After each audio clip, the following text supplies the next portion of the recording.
vocal, quoi. Ouais, ok. C'est bon pour toi? Ouais. Ok, donc je vais commencer l'interview. Donc, salut Bernard, c'est un honneur de t'avoir parmi nous aujourd'hui et un grand merci d'avoir répondu favorablement à la demande d'interview de Synthé Inside. Salut à tous, salut à tous. Non, non, plaisir partagé. J'espère que vous avez bien passé votre confinement et que tout va bien de votre côté pour vous et vos familles. Eh ben écoute, c'est gentil et c'est justement le but de notre première question. Donc première question simple, comment vas-tu tout d'abord? Comment s'est passé ton confinement?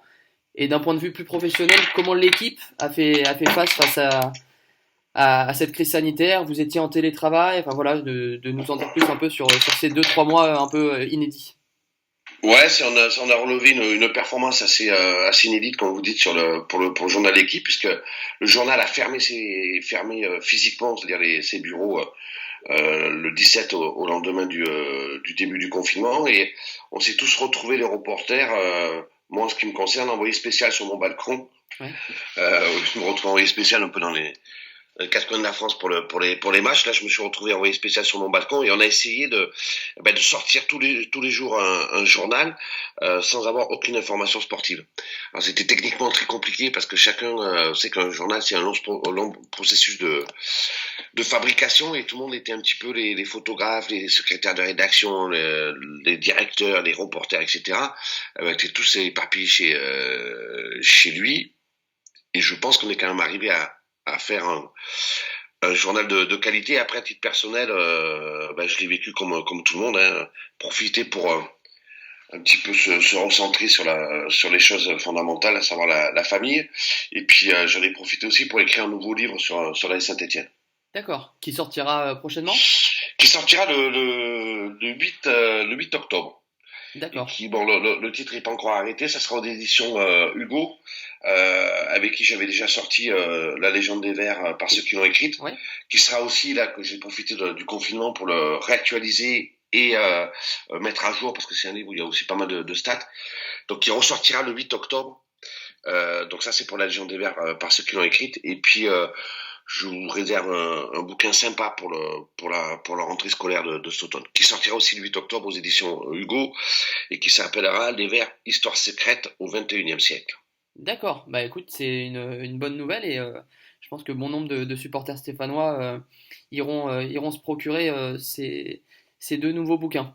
Donc c'est très clair en tout cas pour ton confinement. Alors j'aimerais, parce que je pense que ça intéresse pas mal de monde, que tu nous parles un peu de ton parcours qui est somme toute atypique. Parce que si je me trompe pas, tu as une maîtrise en droit, tu as Ouais, également étudié les sciences politiques. Alors ouais. comment t'en es arrivé au journalisme sportif? Et est-ce que ça a toujours été le métier que tu voulais faire en étant jeune ou pas du tout? Oui, parce qu'en fait, la mécanique, elle est inversée depuis tout petit. J'ai toujours rêvé d'être et toujours voulu être journaliste sportif. Toujours décidé que j'avais 7 8 ans, quand j'avais 7 8 ans, que je serais un jour grand reporter à la rubrique football de l'équipe. Et comme je viens d'un milieu assez modeste, j'ai pas eu les moyens de me payer des écoles de journalisme, de Mhm. monter à Paris, comme on dit, mais je pense que les Stéphanois comprennent ce que ça veut dire de Ouais, monter à la capitale. Et donc du coup, je suis allé à l'école du pop, je suis allé à la fac, ouais. parce que je pensais que je pense toujours d'ailleurs que pour devenir journaliste, il faut avoir un minimum de connaissances, de bagage intellectuel, Mhm. minimum de maturité aussi, pour pas écrire tout et n'importe quoi. Et donc du coup, je suis allé à l'école et effectivement, j'étais féru d'histoire, je voulais faire de l'histoire, mais il n'y avait pas beaucoup de débouchés. Donc le débouché le plus large, c'était du droit. Et j'ai fait effectivement une maîtrise de droit public. Après, j'ai fait une spécialisation en sciences politiques. Je suis parti étudier parce qu'il y avait un programme Erasmus. Je suis parti étudier À Milan? à Milan. J'avais le choix entre Madrid, Rome et Milan. Et je suis parti à Milan passer l'année où Jean-Pierre Papin avait signé au Milan. D'accord.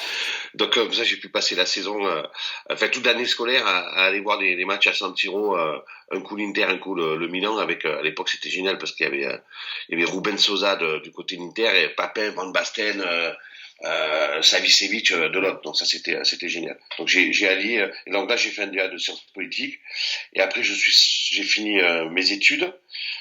Je suis parti à l'armée dans les troupes de marine à Nantes et puis après je suis parti dans le service de presse des armées et au sortir de mon service militaire, vous les jeunes ça vous paraît complètement surréaliste, mais oui, je fais partie de la dernière génération des années 70, des jeunes nés en 70, à faire le service militaire. Et après, je me suis lancé dans le métier de journaliste. J'ai commencé au bas de l'échelle. Hein, Ouais. j'ai signé pour un SMIC à peine à Paris, au bi-hebdomadaire But. Et puis après j'ai grimpé. Je suis rentré à l'équipe pour la Coupe du Monde 98. Ouais. Et après, je suis passé pigiste, rédacteur, reporter et grand reporter. D'accord. Bon, c'est un parcours long et sinueux, mais je pense que c'est le cas pour bon nombre de journalistes. Alors, on sait que tu es grand reporter, comme tu le dis. 1m89. Ouais, voilà, grand reporter. Par Non, la mais taille. les gens reprochent en disant, ouais, c'est très prétentieux de dire, ouais, il est grand reporter pour qui se prend. Non, mais c'est un statut, en Bien fait. sûr, non, non, mais bien sûr. C'est ça que les gens comprennent pas. Ouais, ouais. Entre un pigiste, un correspondant, un rédacteur, reporter et grand reporter, et des grands reporters dans un journal comme l'équipe, il y en a pas tant que ça, quoi. Ouais, ouais, mais Et donc du coup, moi, je me rappelle comme si c'était hier, le jour où j'étais convoqué dans le bureau du rédacteur en chef, on y va très très peu. Généralement, quand tu y vas, c'est très très bon signe, ou c'est très très mauvais signe. ouais, ouais. Et là, j'avais été convoqué, il y avait une petite remise solennelle, mais on était deux, hein. Il y avait mon patron et moi, en me disant, voilà, écoute Bernard, je te donne ta lettre où tu es augmenté, tu changes d'échelle et donc du coup tu deviens grand reporter à l'équipe et c'était un truc, quand j'avais 7-8 ans, je m'étais toujours juré qu'un jour je serais grand reporter à l'équipe. Et j'ai énormément travaillé pour ça. Les études, j'ai bossé, j'étais pizzaïolo dans un camion de pizza pour me payer mes études, pour pouvoir aller à la fac, etc., etc.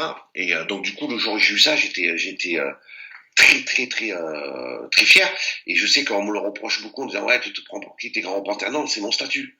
Ouais. C'est voilà, je suis grand reporter à l'équipe, je m'en excuse pas, j'en suis fier. Non, non, mais t'as bien raison. Mais alors, du coup, comment on devient grand reporter d'un club? Est-ce qu'il faut avoir des accointances avec ce club? Est-ce qu'il faut être supporter de ce club? Toi, comment tu t'es positionné, pardon, pour devenir grand reporter de l'AS Saint-Étienne? Comment c'est venu? Moi, je me suis pas du tout positionné. C'est en fait, je vous expliquais, c'est très simple.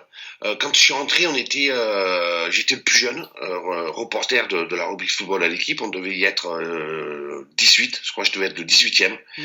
Et à l'époque, il n'y avait pas de spécialisation. Il n'y avait pas encore les réseaux sociaux, il n'y avait pas la chaîne équipe n'existait pas, etc., etc. On était dans un monde, on était au début des téléphones portables, donc Ouais. vous voyez l'évolution en 20 ans. Et en fait, on papillonnait et on tournait sur tous les clubs. Après, quand les réseaux sociaux sont arrivés, mais surtout Internet, les radios, etc., etc., Ouais. il a fallu être de plus en plus pointu sur les clubs, d'être de plus en plus précis. Après, il y a aussi eu les radios. Enfin, il y a eu toute une révolution. Et donc là, on a commencé à détacher des reporters parce qu'il y avait au départ beaucoup de reporters. On avait des gens sur place, des envoyés spéciaux sur place, Hmm. et après on a détaché des reporters.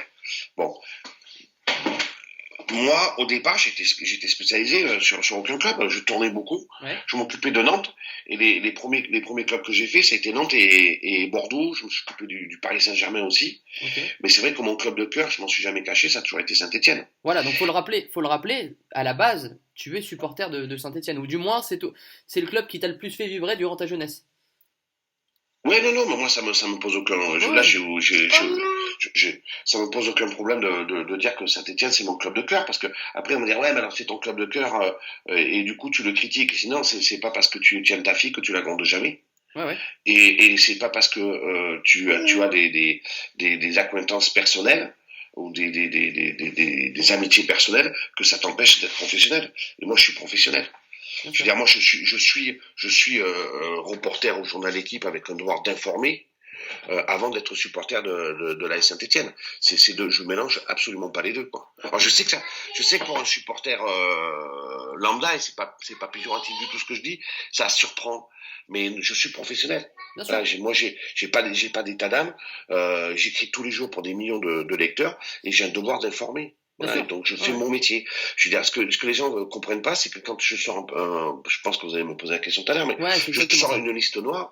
Moi, mon souci, ma problématique, Bah, c'est pas de la sortir ou de pas la sortir. on y Ça, reviendra c'est tout à pas. l'heure si tu préfères. Ouais, Comme ça, on on se en fait. parlera tout à l'heure. Voilà. Ouais, Parce que je du vous coup, expliquerai. on reste encore sur le grand Ouais, reporter. Donc, t'es grand reporter spécialiste de Saint-Etienne depuis de très nombreuses années. Comment ça se passe la vie d'un grand reporter? Est-ce que ta vie elle est à Paris dans les bureaux de l'équipe ou du coup t'es entre la capitale et le Forêt? C'est 78 000 kilomètres en train par an. C'est ça, ouais, ouais. Donc je le passe. Alors avant on passait beaucoup dans les avions. Maintenant on est beaucoup plus dans les trains pour des raisons essentiellement économiques. Économique, ouais. Donc oui, je passe l'essentiel de mon temps dans les gares, les trains, les stades, les restos Hum, et les hôtels.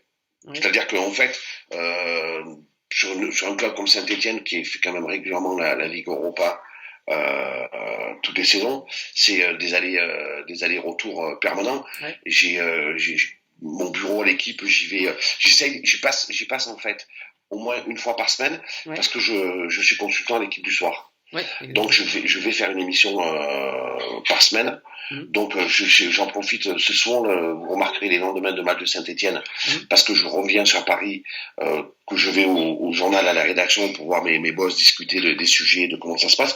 Et le soir, j'en profite pour faire l'émission de l'équipe du soir. Ouais, Mais généralement, ouais, j'y vais une fois par par semaine, semaine. Ok. étant donné, sachant que maintenant après on a aussi le monde du journalisme un peu évolué, on fait aussi des permanences, des gardes, des nocturnes, etc.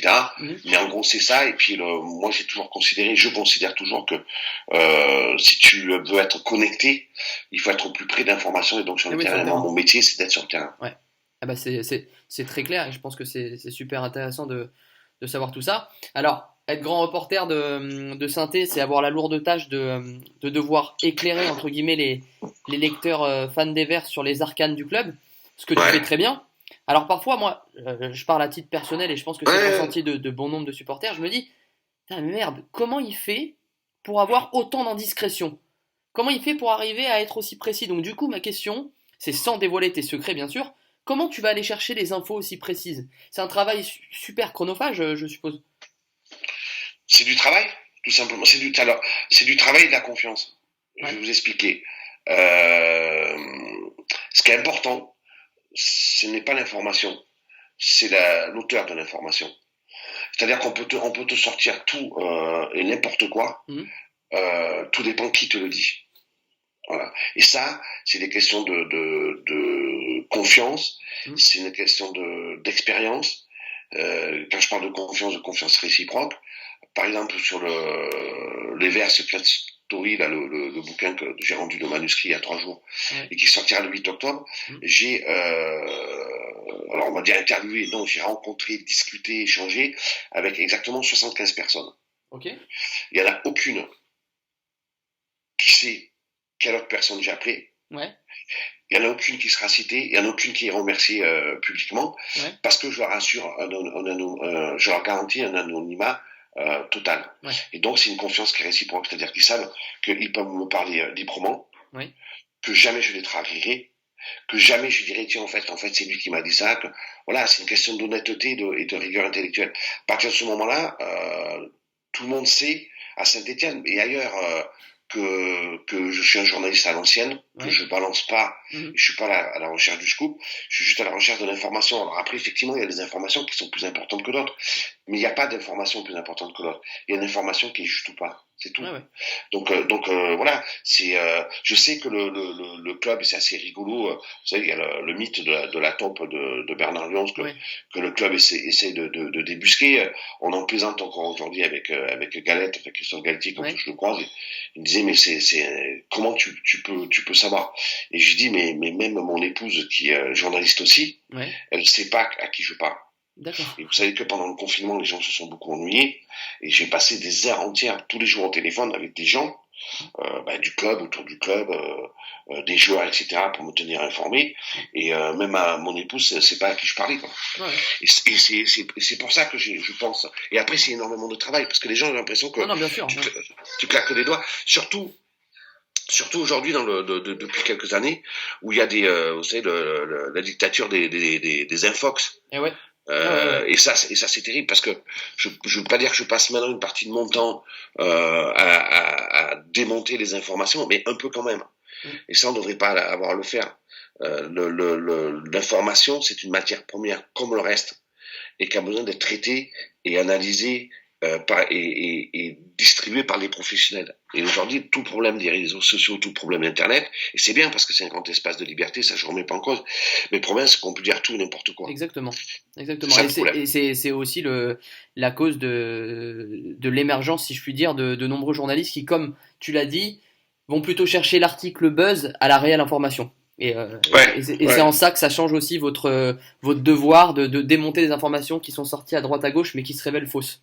Alors, Ouais, après, faut s'entendre sur ce que c'est un journaliste, par exemple. Vous vous considérez comme un journaliste?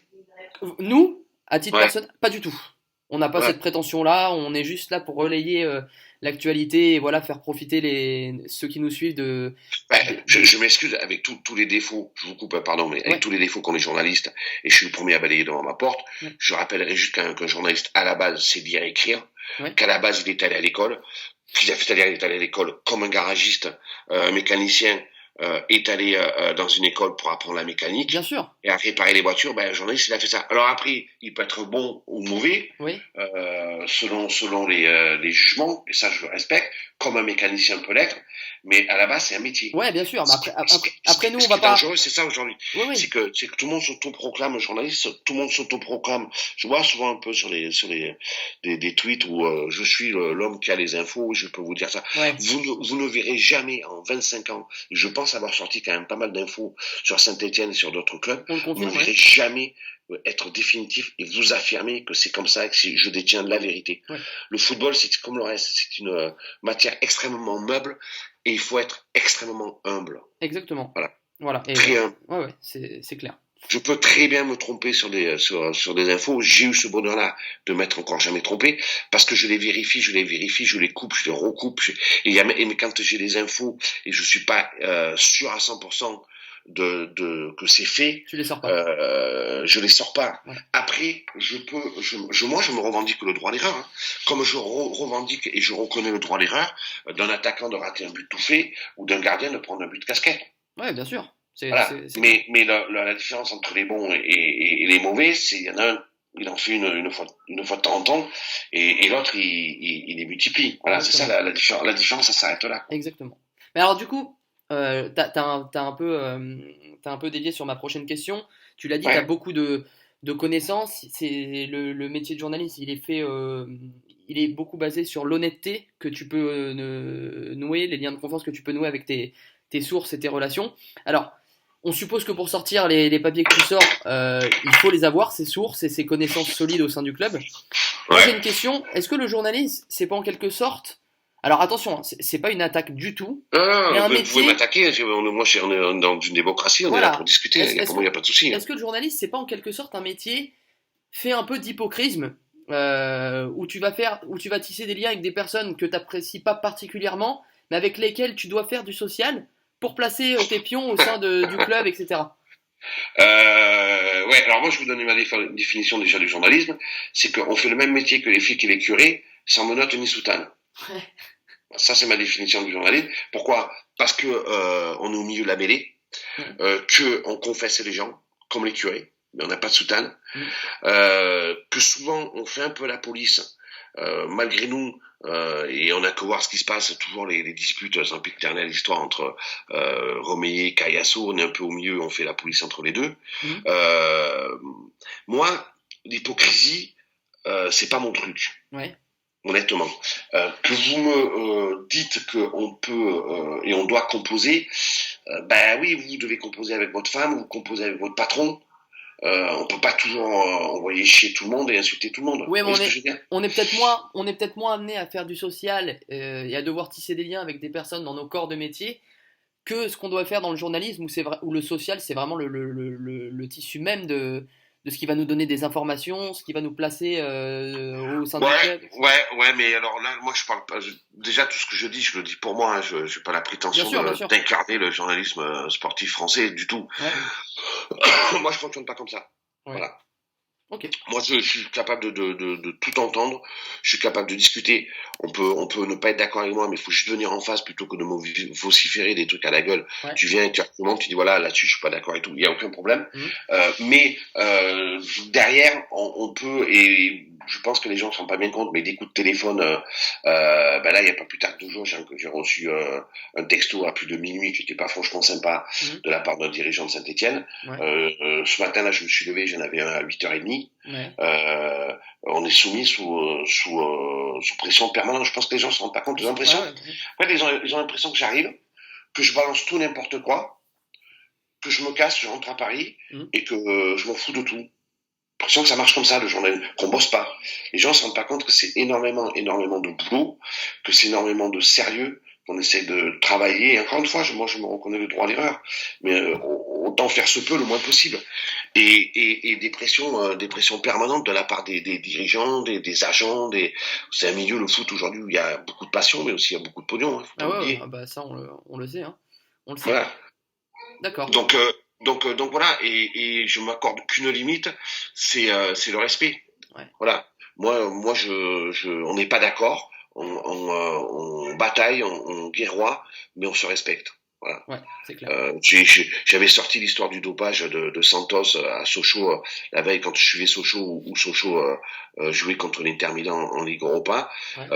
J'ai beaucoup bataillé avec les dirigeants de Sochaux, avec le président de Sochaux, Ouais. et on a fini, on est amis. Je me suis beaucoup opposé à Alain Bompard, l'ancien président de la Saint-Étienne, Ouais. et aujourd'hui on s'appelle et on a beaucoup de respect l'un pour l'autre. Voilà. Donc tant qu'il y a le respect, c'est le principal. Ben oui, mais c'est pareil avec les supporters, c'est pareil dans ta vie de tous les jours, c'est pareil avec les joueurs, c'est pareil avec les dirigeants. Bien sûr. C'est une question de respect. Ouais. Alors je sais que c'est un mot qui est galvaudé, manque de respect, les gens. Non, mais c'est important. Voilà. C'est très important. Moi, tant qu'un dirigeant n'est pas d'accord avec moi, il m'appelle, on discute, ou un joueur, ou un agent, ou un supporter, ou qui voulait, moi, il n'y a aucun souci. À partir du moment où tu commences à insulter, à diffamer et à manquer de respect, là, ça s'arrête. C'est pour ça que je finis avec votre question, j'étais un peu long et je m'en excuse. Non, il n'y a pas de problème. Mais Nous, c'est mais mon avis. il n'y a pas d'hypocrisie là-dessus. Puis je pense que les gens qui me connaissent bien,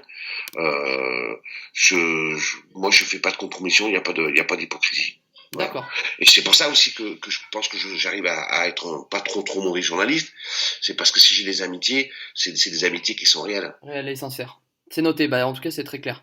Alors, on a repris quelques articles hein, qui ont fait du bruit que tu avais écrit.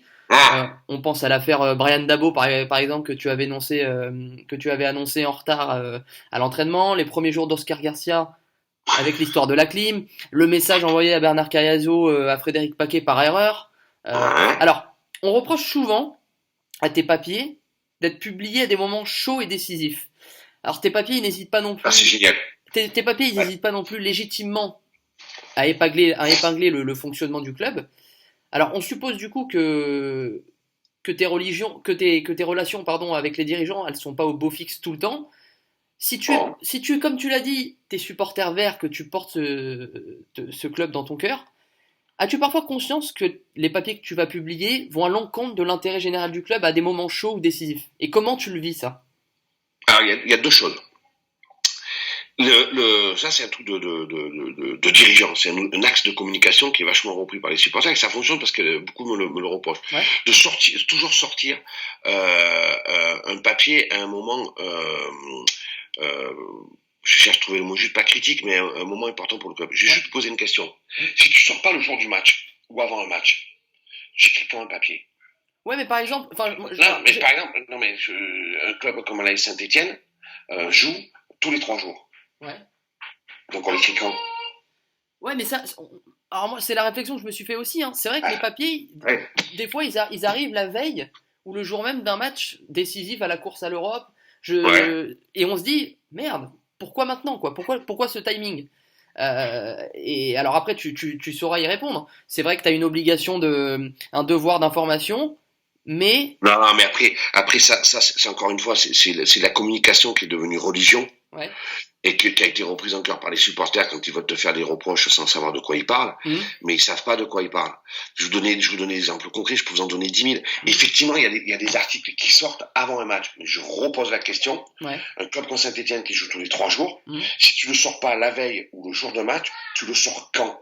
Le lendemain de match, le lendemain de match, on est soit la veille, soit l'avant-veille d'un autre match, et ainsi de suite. Ouais, mais pourquoi par exemple l'article alors c'est un exemple, hein, l'article du message envoyé par erreur de Cayazo à Frédéric Paquet.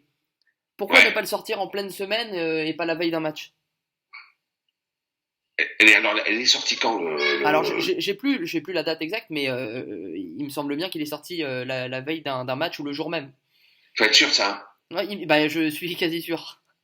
Bon, parce que pour deux raisons toutes simples. Déjà, Ouais, il faut la connaître l'histoire. ouais, Elle est tellement énorme, c'est tellement un truc ouais, ouais, bien incroyable. sûr. Ah, mais ça, on est d'accord. Et d'ailleurs, ça a eu raison. Vous avez eu les conséquences que ça a eu derrière, parce Bien que ça a sûr, eu raison de Paquet, alors que tout le monde pensait que ça se passait super bien entre Fred Paquet, exactement, Cayasso, Romé et machin, et ça a exactement. déstabilisé le club et ça a conduit au départ de Gasset et de Paquet. Ouais, Bon, pour deux raisons. La première, c'est parce que j'insiste là-dessus, mais il fallait le savoir. ouais. Et qu'à partir du moment où tu le sais, Mhm. moi, je suis toujours parti du principe que ce que je sais, tout le Ouais, monde le sait. ouais, Et qu'à partir du moment où je le sais et que tout le monde le sait, mon métier, mon devoir, c'est autant que possible le sortir avant que les autres le sachent. ouais. Donc quand je l'ai su, Mhm. je l'ai vérifié. Mhm. Quand j'ai pu le vérifier et que c'était acté, Ouais, et généralement les gens qui sont mis en cause, Frédéric Paquet, Caliasso, etc., je les appelle, je les préviens. ouais, Faut savoir comment ça se passe un papier. J'ai l'impression que tu sors un truc, le club est toujours au courant. Le club est toujours parfaitement tenu, informé de ce que je fais, ouais. parce que c'est moi qui le fais, et je leur dis. Mais alors, Et ça, par exemple dans cet exemple-là, t'appelles Bernard Cayazo, tu lui dis que tu vas publier ce papier. Comment ça se passe? mal, Eh ouais, très j'imagine. mal. Ben oui, ça se passe mal. Ça se passe mal. Alors, je vais pas tout vous raconter la Non, non, bien coulisse, sûr. mais avant la publication de l'article, c'était le jour où il y avait des grèves, et je descendais chez moi dans le sud de la France. Ouais, Et je me suis retrouvé avec des grèves terribles pour pouvoir. J'allais à Marseille, j'étais coincé, enfin bon, bref. ouais. Et donc, je ne pouvais pas trop téléphoner, etc., parce que je me suis retrouvé dans un petit TER, à faire Saint-Etienne, Marseille dans un TER. Donc, puis je téléphone pas Mhm. dans les trains parce que je respecte les gens qui sont à côté de moi. Mhm. Donc, du coup, après, il a fait que je téléphone. Je suis resté jusqu'à 11h, 11h30 au téléphone, derrière. Ok. À discuter avec tout le monde, ou chacun. Et alors, si c'est mon intérêt personnel, Ouais. jamais je le publie ce papier. Jamais. Mhm. Parce que j'ai une somme d'emmerdement Eh oui, derrière, bien sûr. terrible. Ouais, ouais. Si je respecte mon devoir déontologique et mes lecteurs, Mhm. je le sors le papier. Et je l'ai sorti. Ouais, ouais. Mais tout le monde était parfaitement au courant. Hein. J'ai pris personne de revers. Mais je vous donnais un autre exemple. Vous me dites, oui, ça sort. J'en veux pas aux gens parce que les gens, encore une fois, c'est de la communication que les gens ont pris comme de la religion. Mhm. Mais par exemple, quand j'ai tout le dossier sur Pixis, Ouais, ouais, okay, ouais. Mhm. il y a Pixis, je le sais. On est à Louis II, Mhm. à Monaco. Ouais, Je suis avec Bernard Cayasso, ouais. président du conseil de surveillance, Mhm. Philippe Pionnet, le DIRCOM, De la et com, ouais. Frédéric Paquet, le DG du Ouais, club. ouais, ouais. On est sur la pelouse. Je sais exactement ce qui va sortir, puisque c'est moi qui l'ai écrit, Mhm. et j'ai juste posé une condition. C'était prévu que le dossier, on le sorte le lundi, Ouais. sur le rachat. Et en fait, quand j'ai atterri à l'aéroport de Nice, j'ai eu un ou deux coups de fil qui m'ont dit ça commence à se lézarder, C'était ça va finir par savoir. c'était un Donc samedi soir. oui, c'était un samedi, oui, bien Ouais, sûr. ouais. Et donc j'ai appelé ma direction pour dire il faut l'avancer. Mais j'ai mis une condition, c'est qu'on ne le sorte pas avant la fin du premier quart d'heure. Pourquoi? Parce que Saint-Etienne jouait à Monaco et jouait pour l'Europe. L'Europe, exactement. Et j'ai prévenu Caillasso, Romé et Lyonnais Ouais. une demi-heure du coup d'envoi du match. Mhm. Je me rappelle de la tête de Paquet, il m'a dit mais comment tu sais ça, mais tu sors ça d'où et tout, ils étaient tous livides. Ouais. J'ai laissé le match débuter Mhm. et on a sorti l'info. Parce que quelque part, on n'a pas voulu déstabiliser le club. Donc, si vous voulez, et ça, des exemples, je peux vous en donner à l'appel. Mais ça, c'est des trucs que personne ne voit. Quand tu veux tuer son chien, on l'accuse de la rage. C'est facile. Ce genre d'argument, il est facile. Mais il repose sur du vent. C'est du vent. Non, non, mais ok.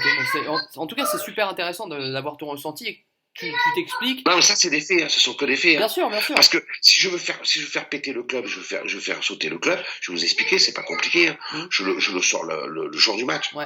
Ouais, ouais, non, mais ouais.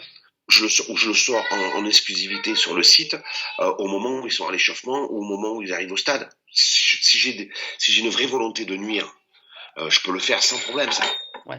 Et je l'ai pas fait. Voilà. C'est juste que je vais essayer de faire comprendre aux gens, c'est que c'est pas si simple, c'est pas si limpide. Non, mais on en est conscient. C'est beaucoup plus complexe que ça. On en est conscient. On en est conscient. Et en tout cas, bah, c'est super d'avoir ton éclairage là-dessus et je pense que ça répondra aux questions de bon nombre de supporters stéphanois. Donc du coup, on parlait de tes papiers, de tes informations exclusives que tu as sur Synthé. Sur toutes ces années, quelle est l'info exclusive dont tu es le plus fier? Et si tu peux nous en raconter les coulisses. Sur Saint-Étienne? Ouais. Oh là. Celle dont alors, en sortant ce papier, ou celle pour laquelle tu t'es dit, là, je suis fier de moi. Là, je suis fier de moi parce qu'elle nécessitait un travail monstre, parce que cette info, elle était super compliquée à aller chercher. Je sais pas, hein, ça peut être basé sur plusieurs critères. Mais... Ouais, alors non, alors c'est pas une question de fierté, c'est plutôt d'émotion. Ouais. C'est quand on a pris un peu tout le monde à contre-pied et que on a sorti, c'était une que j'ai gardée d'ailleurs. Galtier à genoux, sous l'appui à Geoffroy Guichard, et on avait titré La fin d'une époque, et on avait annoncé le départ de Galtier. D'accord. Voilà. C'était quelque chose qui était dans l'air depuis des années, vous vous souvenez, bien sûr. Je joue pas un coup, je reste, etc. Il venait de faire, le samedi, Saint-Étienne avait joué à Guingamp. D'accord. Le dimanche soir, il fait le Canal Football Club où ma consoeur dit à la fin, bon, on a tous compris, Christophe Galtier sera toujours entraîneur de la Saint-Étienne la saison prochaine. Tac, ça se termine là-dessus. Et le lundi, ça doit être un lundi de Pentecôte d'ailleurs, à 20h, on dégaine. Et on annonce le départ de Galtier. Mais comment ça s'est passé alors? Comment tu l'as eu cette information? Je me rappelle plus. Mais voilà, c'est parce que c'était là, effectivement, c'était vraiment la fin d'une époque, de 8-9 ans de Galette, si on compte son année qu'il avait passé, enfin son année et demie qu'il avait passé comme seconde à l'Impérin, et oui, c'était vraiment la fin d'une époque. D'ailleurs, Saint-Étienne, depuis, je sais pas, à ouvrir une nouvelle ère depuis le départ de Galette, et pour avoir travaillé et l'avoir vu regarder travailler pendant de si longues années, je mesurais bien tout ce qu'il avait apporté à ce club, et ce club s'est reposé beaucoup sur lui, quoi. Beaucoup sur lui. Et là, il y avait de l'émotion, quoi. J'avais beaucoup d'émotions qui s'en aillent. Surtout que je savais que ça allait être démenti. Surtout que je savais que j'allais en prendre plein la gueule pendant une semaine, ce qui n'a pas manqué d'être le cas. Ouais. Je me rappelle le vendredi d'être venu au siège de l'équipe, et j'avais dit à mes patrons, j'ai dit, ça va, vous pas trop stressé, tout va bien, parce qu'on avait fait la une, hein, quand même, et ouais, c'était assez rigolo, quoi. Okay. Et une semaine après, ça a été officialisé, mais tu sais quand tu sens une grosse info, comme disait Paul Naref, quand t'as raison avant tout le monde, t'as forcément tort. Exactement, c'est vrai.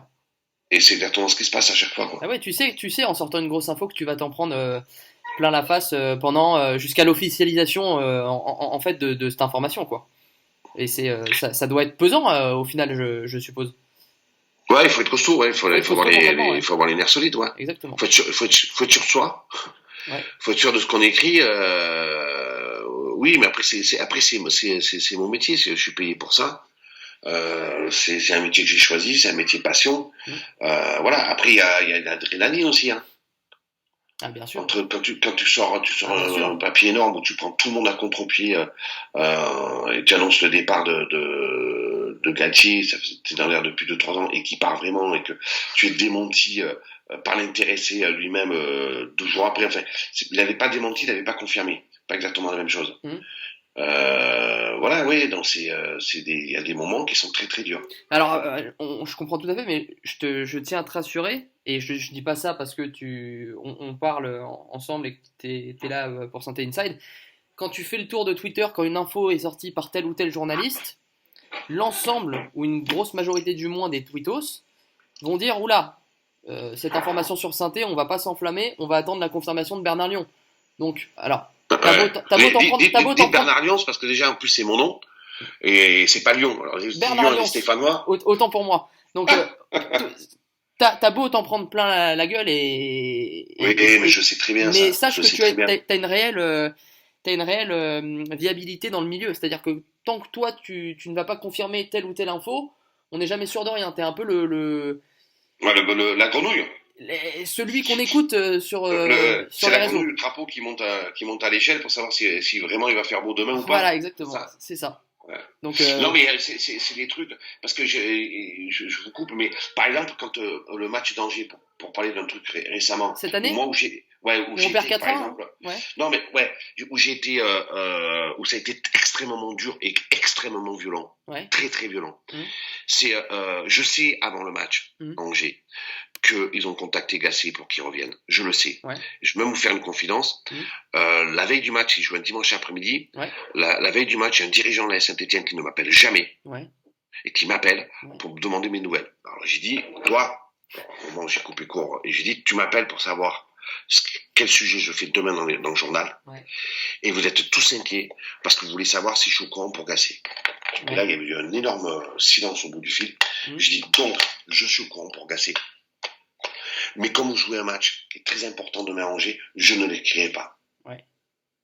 Alors, tu vois, ça montrera à bon nombre de supporters que Non, mais t'es après, pas moi, toujours là. non, mais attendez, moi, j'ai pas à me justifier. Non, bien sûr, bien Moi, j'ai sûr. pas à me justifier. Je dis, après, c'est ce que je me répète une troisième fois, mais de l'information, de la communication présidentielle qui devient une religion pour les supporters, je peux les comprendre, les supporters, de dire c'est toujours la même volonté de nuire, etc. Ça fonctionne pas comme ça, quoi. Après, ce qui s'est passé, et ça c'est vrai, mais ça je l'assume tout à fait, Ouais. c'est qu'après le match, j'étais pas à ce match d'Angers parce que j'avais une réunion de famille, et qu'après le match, qui était un match à 17h que j'avais vu, donc c'est un match à 15h, ou enfin c'est un match à 15h. Ouais. Et après on m'a rappelé en me disant, ils vont le rappeler. Je dis oui, mais ça je sais. J'avais un repas de famille et j'ai passé toute ma soirée dans mon bureau à faire papier, alors qu'il y avait un envoyé spécial à Angers à ma place qui m'a remplacé, et son papier on l'a jeté à la poubelle, et à minuit on a sorti le papier Kayasso a appelé Gasset. Et je sais pas si vous vous souvenez, le matin, Kayasso il fait la tournée des popotes médiatiques, donc de mes confrères néanmoins amis de France Bleu, du Progrès, etc., où il dit c'est absolument, est-ce que vous croyez que je serais assez stupide pour appeler, vous vous rappelez ça, pour appeler Jean-Louis Gasset de printemps et tout. Et là, pendant 2 jours, j'ai pris une volée de bois vert terrible. Sauf que le jeudi, qu'est-ce qui s'est passé? On joue contre Metz, c'est le lendemain du match de Metz, le jeudi d'après, il me semble. Où Kayasso dit ben oui, j'ai appelé Gasset. Ouais. Alors là, si vous voulez, il faut avoir les nerfs très solides, parce que tu te fais démonter, et même y compris par tes petits confrères. Sauf que moi, je savais, et encore une fois, c'est pas l'information qui est importante, c'est la source. C'est la source, ouais. Donc j'étais convaincu je me suis même pas posé la question, et je m'en suis pris plein la gueule pendant 2-3 jours, jusqu'à ce que Kayasso finisse par reconnaître qu'effectivement il a appelé Gasset, et qu'effectivement il voulait que Gasset revienne. Et ça je dis pas que c'est pas que c'est jouissif, c'est dur, parce que tu te fais démonter pendant 2-3 jours, et je parle pas des réseaux sociaux, tout ça, je parle des confrères, au niveau professionnel, au niveau, voilà. Et 3 jours après, l'information que t'as sortie, elle est confirmée. Et ouais. Voilà. Et du coup, alors, on en profite, on se faufile dans la brèche. Pourquoi ça s'est pas fait alors, ce retour de Gasset après l'épisode printemps? Ça s'est pas fait parce que ça c'était toujours la même histoire. C'est toujours la même histoire entre Romeyer et Kayasso, c'est que le choix de l'entraîneur, c'est un choix éminemment politique. C'est un rapport de force. Je vais pas dire que c'est un concours de quéquette, celui qui pisse le plus loin, mais ça y ressemble un peu. Et là, il a voulu reprendre la main Romeyer. Kayasso avait contacté Gasset sans lui en parler. Comme il lui avait imposé printemps sans lui en parler. D'accord. En le mettant devant le fait accompli. Et là, Kayasso Romeyer a voulu reprendre la main et avait contacté sans parler à Kayasso. Puel. Et le jeudi, donc le lendemain de la défaite face à Metz, quand là ils se sont dit bon là c'est foutu, Kayasso a appelé Romeyer pour lui dire c'est bon, je suis presque convaincu, Jean-Louis qu'il revient. Et à ce moment-là, Romeyer lui dit ben ouais, mais je suis presque mis d'accord avec Puel. Et ils se sont retrouvés coincés tous les deux. Et c'est pour ça que cette histoire de Gasset, bouge pas, lui a dit Bernard Cayasso, Jean-Louis, je te rappelle dans une heure, Ouais. il l'a jamais rappelé. Parce que dans la foulée, Romeyer a pris la voiture et il est parti à Lyon rencontrer Tom Calvé, qui est le gendre et agent de Puel, dans le bureau de Maître Martin. Et ça s'est enclenché comme ça, quoi. Mais je vous invite à lire Le papier, Secret hein. Story sur les Verts là au mois d'octobre, Ouais. parce que je raconte toute la coulisse de l'arrivée du faux retour de Gasset et de l'arrivée de Puel. Eh ben, super intéressant. Vous serez surpris. Secret Story, on le rappelle, le 8 octobre aux Ouais, éditions 8 Hugo. octobre. Voilà, donc super intéressant. Alors, on va pas parler de la saison écoulée et ton ressenti personnel, mais on va. Je vous la donne, je vous la livre en deux mots. Si la saison n'avait pas été arrêtée, Saint-Etienne se rendait deux. Tu penses sincèrement? J'avais dit après en décembre 2018, Ouais, avant le match à Guingamp, je l'ai écrit d'ailleurs. ouais, ouais. Je l'ai dit à l'équipe du soir et je l'ai écrit dans l'équipe Donc que Saint-Etienne le premier match de Jean-Louis allait en D2. Donc le premier match de Jean-Louis Gasset d'ailleurs à la tête du club à Guingamp en Ouais, c'est décembre. ça. Ouais. Ouais, c'est ça. Ouais, Mmh. le 22 décembre 2018. Ouais. Et oui, là j'ai dit ils vont en D2. C'était clair, net et précis. Mais on n'y a Mais pas je été. l'avais dit bien avant au président. Hein. Je leur avais dit, mais vous vous rendez pas compte ce que vous êtes en train de faire. Le club est en D2 là. Vous êtes en train de flinguer le club. Et là, je pense que et je partage pas du tout la ligne de Claude Puel et de Bernard Cayasso, de Romélie en disant l'équipe était en train de revenir, on récupérait des joueurs, les cases, les Ouais, mais tournées, ça etc. c'est de la communication après. Non, je pense que c'est non, non, mais ils peuvent avoir cette conviction et ils ont peut-être raison, hein. Ouais. Mais moi, de mon ressenti, de ce que je sais, de ce que j'ai vu, je pense qu'après la finale de la Coupe de France, Ouais. 24 avril, Mhm. 25 pardon, c'était prévu le 25 avril, les joueurs auraient lâché Puel et le club serait descendu. Mais je dis ça et vous pouvez m'accuser d'être bête, méchant et Non, non, non, dire non, c'est c'est ton gratuitement parce c'est qu'on ton n'aura ressenti. jamais on saura jamais. Ouais, c'est Et clair. si ça se trouve j'ai tort et si ça se trouve Claude Puel a raison quand il dit ça, mais peut-être pas. Ouais, mais après, on peut pas te jeter la pierre, hein, c'est ton avis, c'est ton ressenti et personne peut le juger. Mais du coup, alors, par rapport à Claude Puel, il est arrivé à la tête de l'équipe en octobre et sa manière de manager tranche particulièrement avec les précédents coachs. Donc je pense à Gasset, à Printemps, même à Christophe Galtier. Il y en a certains qui disent que son caractère froid ne colle pas avec la mentalité et la chaleur des Stéphanois. Mmh. Pour toi, est-ce que Claude Puel, ça peut fonctionner à la SSE et est-ce que c'est l'homme qu'il faut pour mener à bien le projet que revendiquent les dirigeants stéphanois? Alors déjà, il faudra qu'on s'entende sur le projet. Bah de... C'est quoi le projet de Claude Puel? Il faut Alors, déjà m'expliquer ce que. Non, si c'est découvrir Ronaldinho, former Ronaldinho, le vendre 200 millions d'euros dans les 2 ans qui viennent, formidable, il n'y a pas super, c'est super. Faut juste voir si c'est faisable. ouais. Voilà, c'est tout. Voilà, c'est juste ça. Si c'est pour jouer le maintien la saison prochaine avec des gamins de Gambardella, Mhm. ok. Bon, je suis pas sûr que tu as besoin d'un entraîneur à plus de 200 000 euros par mois pour ça. Mhm. Voilà. Il faut juste qu'on se mette d'accord sur c'est quoi le projet. Bah, Si c'est pour former les joueurs, on s'en fiche de former les joueurs. Vous pensez que le Saint-Etienne à la grande époque, vous pensez qu'on, plaît à son âme, on parle de Robert Herben. Ouais. Vous pensez que Robert Herben, ce qui l'intéressait, c'était de sortir des générations de tocards? Non. Robert Herben, il avait une génération fabuleuse qui a été mise en place avec Pierre Garonner en 70, qui gagne la Gambardella contre Lyon de Bernard Lacombe et des frères Domenech. ouais. Il y en a 6 joueurs, c'est incroyable, hein, dont les Lopez, Santini, Révelli, etc., qui jouent la finale de la Coupe d'Europe des clubs champions à Glasgow. Ça, c'est le projet. Ça, c'est le projet de Saint-Etienne, de former des joueurs et de former des joueurs de haut niveau. Si c'est pour me faire de la championnite, pas à quoi ça sert. Ah non. C'est pour faire la championnite et virer 15e. Non, mais ce que les gens comprennent aussi, c'est qu'aujourd'hui, j'espère que Claude Puel l'a compris, miser sur la post-formation pour sortir des joueurs, c'est extrêmement compliqué. Mhm. Extrêmement compliqué. Vous pouvez reprocher tout ce que vous voulez à David Ventier, le directeur de la cellule de recrutement qu'ils ont dégagé, par exemple. Mais lui, aujourd'hui, il avait senti un truc à l'époque.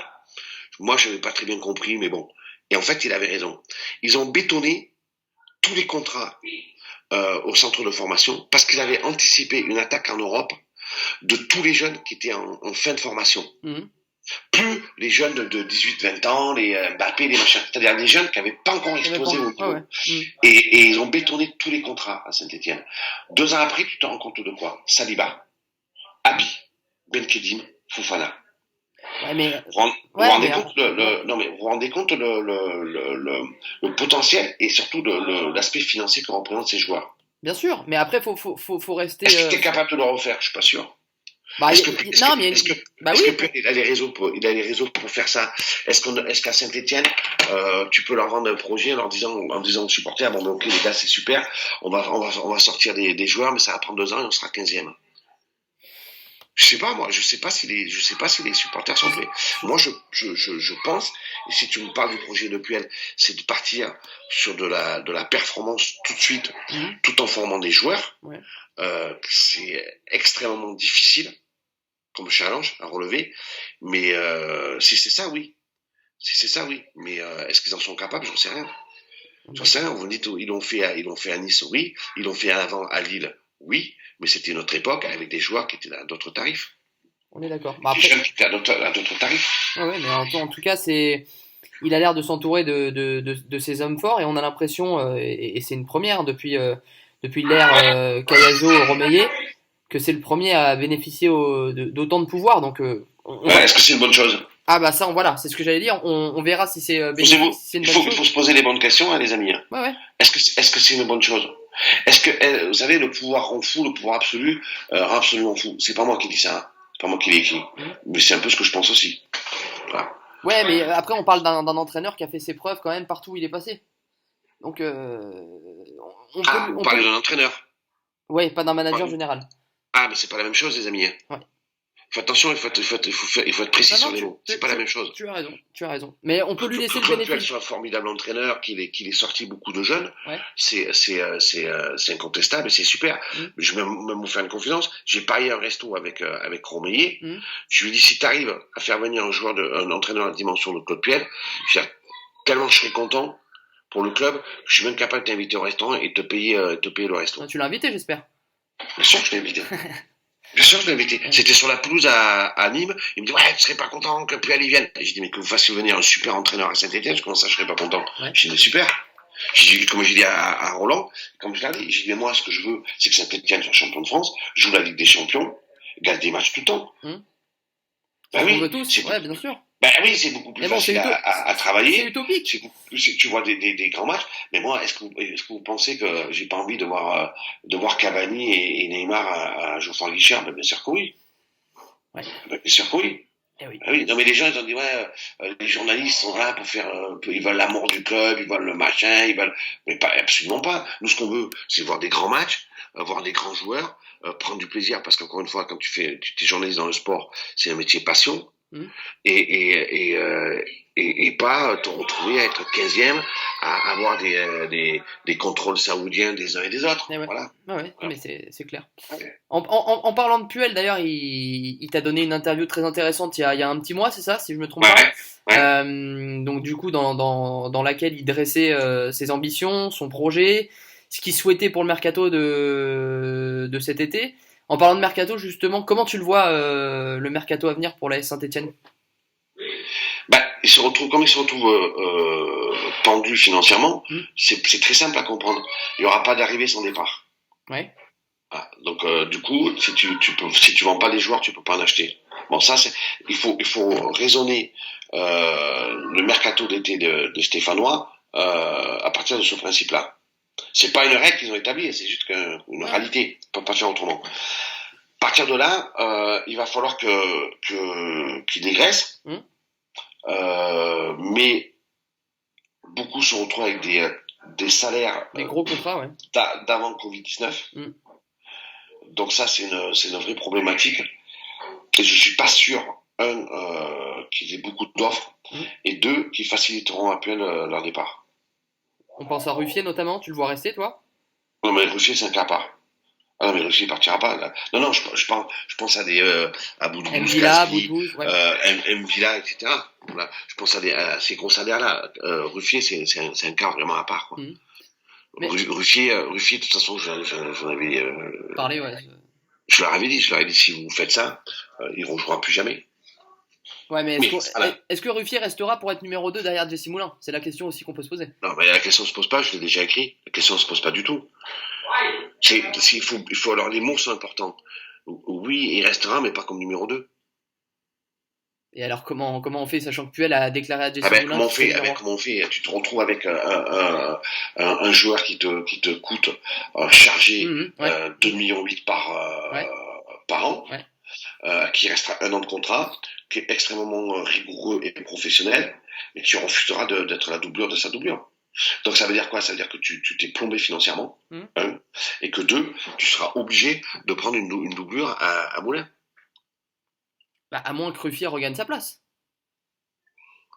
Parce que vous pensez que Ruffier, il va rejouer avec Puel.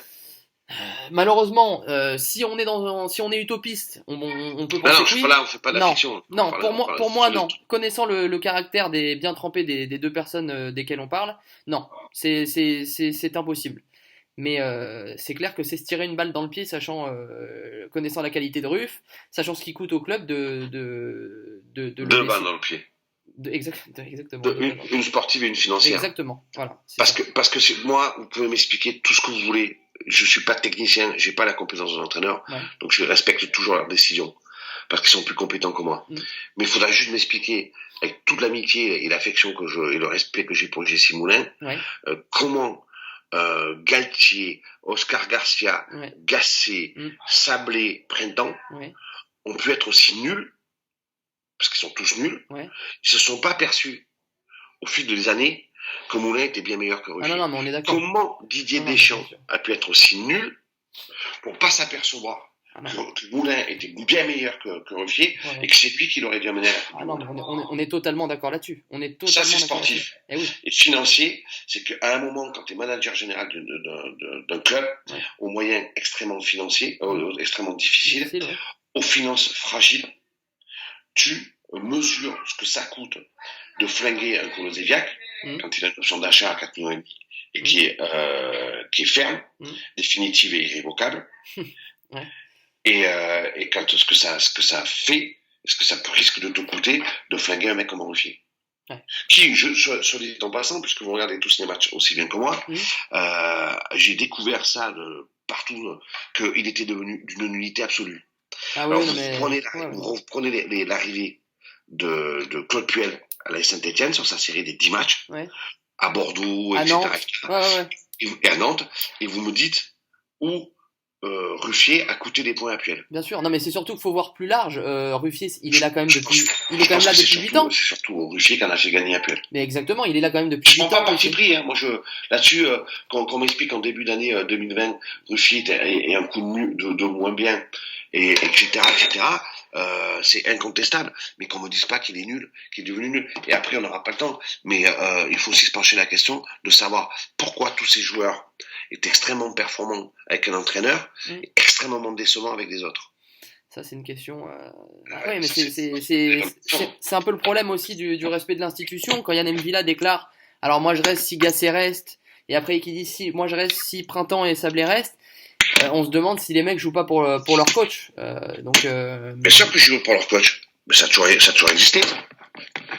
Les joueurs qui jouent pour ou contre leur coach, je vous garantis que ça a toujours existé, ça. Vous croyez que vous auriez eu les mêmes résultats avec un autre entraîneur que Gasset? Ben, regardez ce qui s'est passé avec Printemps. Ouais, bien sûr. Ouais. Bien sûr que ça compte, les amis. Bien sûr qu'un entraîneur, ça compte. Bien sûr que c'est fondamental. Bien sûr que si j'avais pas eu Jean-Louis Gasset, tu serais descendu en D2. Ça c'est. Faut pas réécrire l'histoire parce que c'est. Bien sûr. Non, mais ça s'est exactement passé comme ça. Ouais. C'est clair. Et alors, deux dernières questions, Bernard. Ouais. Après, on en aura fini. Loïc Perrin, si tu peux nous donner quelques indiscrétions, parce qu'on parle d'une prolongation d'un an, mais que Claude Puel ne serait pas tout à fait pour cette idée, parce que physiquement, il n'est plus sûr qu'il puisse tenir le rythme. Comment ça Alors, va se passer? Est-ce que Claude Puel veut des personnages charismatiques au club qui pourraient lui faire de l'ombre? Non. Bon, voilà, donc vous avez la Mais réponse. est-ce que Loïc Perrin fait de l'ombre à Claude Puel? Bah, ça, je vous laisse répondre. Mais Louis Perrin, c'est un des trois capitaines emblématiques de l'histoire de l'AS Saint-Etienne, avec Bill Domingo, Larquet. Robert Herbin et à lui. Et Larquet aussi. Perrin, c'est le Robert Herbin du XXIe siècle. Ouais. Une fois que tu as dit ça, tu peux pas traiter son cas de la même façon qu'un Yohan Cabaye ou autre. Bien sûr que non. Oui. Donc à partir de ce moment-là, ils ont fait une erreur. Voilà, ils ont fait une erreur. Quand il y a eu la trêve internationale avant le confinement, Ouais. il était entendu que les dirigeants de Saint-Etienne et l'entourage de Loïc Perrin, ses représentants, se voient pour définir ensemble comment il allait organiser sa sortie. D'accord. Parce que c'était entendu que contre Dijon, 24 mai, c'était son dernier match. Voilà. Là, il était décidé qu'il arrête. Il avait arrêté. Si le club voulait, le staff technique voulait s'en débarrasser, le club voulait s'en débarrasser de Perrin, parce qu'il était plus trop en état de jouer, ils auraient dû l'officialiser. Ouais. Voilà. Et Loïc Perrin aurait eu une sortie tel un empereur romain, en manque de peau, avorté, puisqu'il y a eu cette histoire de Covid-19, mais ils n'ont pas communiqué, le club. Donc à partir du moment où ils n'ont pas communiqué, ils ont laissé la porte ouverte à Perrin de pouvoir revenir sur ce qu'il avait décidé, et encore une fois je le comprends, bien sûr, de continuer l'année de plus. Juste il faut se poser les bonnes questions. Si ce n'était pas un problème, bon, tu signes un contrat et puis c'est terminé. Bah, physiquement, faut bien voir. C'est réglé, l'histoire elle est réglée en une demi-heure. Tu prends Louis Perrin, tu dis voilà, mon projet l'année prochaine, c'est on va jouer le maintien avec des jeunes qui ont les pieds carrés. Bon. T'es avec moi, j'ai besoin de tauliers pour les entourer, je te file le temps, je te paye au match, tu joueras pas les matchs importants. En revanche, quand il faudra te faire croquer sur des matchs de coupe ou des machins, tant qu'on pourra te faire jouer, on te fera jouer. Et c'est réglé à une demi-heure. Pourquoi ça traîne? Parce que il n'y a pas d'accord trouvé entre les uns et les autres. Sur le volet financier, sur le rôle à tenir et sur la réelle volonté de l'AS Saint-Etienne de voir Loïc Perrin rester un joueur. Alors la réelle volonté de l'AS Saint-Etienne, la réelle volonté de Claude Puel, parce qu'on a pu comprendre quand même que les dirigeants poussaient pour sa prolongation. Alors qui c'est qui les dirigeants? Alors aujourd'hui les dirigeants, je parle des deux actionnaires, mais celui qui décide apparemment c'est Claude Puel. Bah, c'est le manager général. Oui, mais bon, on sait que Roland Romeyer a une tendance interventionniste forte quand même. D'accord. Donc vous êtes en train de me dire que si Romeyer voulait prolonger Perrin, il pourrait le faire. Bah c'est ce qu'il a fait avec Beric dans le dos de Gasset par exemple. Ah bah alors pourquoi il le fait pas avec Perrin? Si on voulait absolument que l'enfant du club reste à Saint-Etienne, je veux dire, une demi-heure c'est réglé. Bah pour pas se mettre Claude Puel à dos comme il l'a fait avec Gasset, peut-être. Oui, donc c'est donc Puel qui veut plus Perrin. Honnêtement. Vous voyez ce que je veux dire? Il y a pas de volonté commune. Il n'y a pas de volonté claire, nette et précise de la Saint-Etienne au global. De plonger Loïc Perrin, qui est revenu sur ce qu'il avait décidé, et donc ça pose un problème. Mais pour moi, c'est un problème inutile, parce que c'est un problème qui doit se régler en une demi-heure. Voilà. Et pour toi, la Saint-Etienne doit le prolonger? J'espère que Loïc Perrin comprenne qu'il ne puisse plus rejouer comme il le faisait. Voilà. Après, je me souviens que des joueurs comme Alain Roche, quand ils étaient à Valence, qui ont à peu près le même profil de joueur que Perrin, avaient été grandement blessés à un genou. Loïc, c'est la vieillerie, quoi, c'est l'usure, c'est de l'arthrose, etc.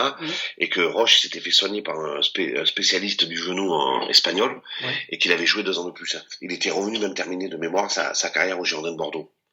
Donc, au jour d'aujourd'hui, je pense que celui qui a vraiment la réponse sur la capacité ou pas de Loïc Perrin à continuer sa carrière, c'est Tarak Bouzabia, le médecin du club.